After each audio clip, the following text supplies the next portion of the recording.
What is iteration? Iteration and the word loop are the same thing. Let's take an example.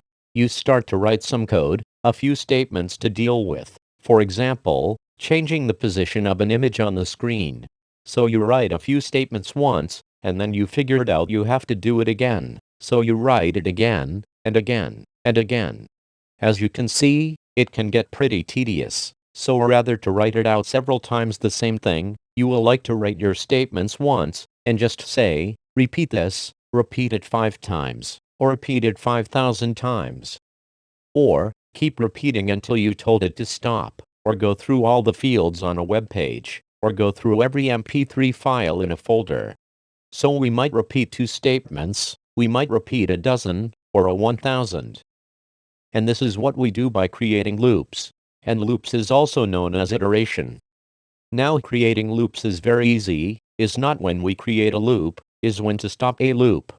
If we need to loop 500 times, who's keeping track? If we need to loop until he told to stop, so where's the code to figure it out when to stop?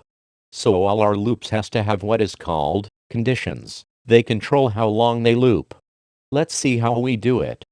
We have see already, the if statement. If the condition is true, do whatever is in the block. And in this case we have a variable a, equal to 1. If a is less than 10, we pop up an alert box. Classic if statement here. Now simple replace the word if with a word while, and we have a loop.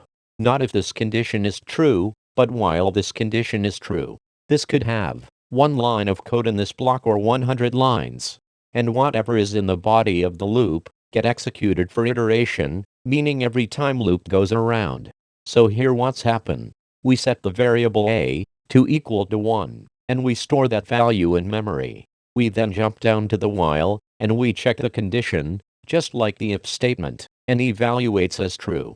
Yes, a is less than 10. So next we jump into the body of the loop, inside the curly braces, and we executed whatever code is there. In this case just popping out an alert box. Then we get to the end of the loop. The end of the loop is marked by the closing curly braces of the while statement. Now what happened here is we jump back to the start of the loop, and we check the condition again. This happens automatic. Is a less than 10? Yes it is. So we move on, and we go on again. And here is the problem. If nothing in this block changes the value of a, and a is what we are checking, we will now have an infinite loop. And an infinite loop is a very bad thing. We will be stuck on this loop forever, or at least, until we turn our computer off, or force our program to terminate. So we need to add a line, to increment, the variable a. So if we add a plus, inside the body of the loop, then we go around again and we'll check if a is less than 10. Yes it is.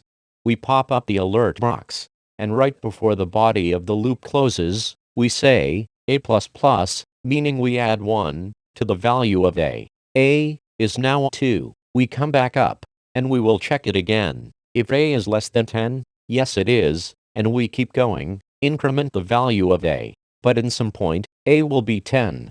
Then we ask it again. Is a less than 10? No it isn't. That is not less than 10, it is 10.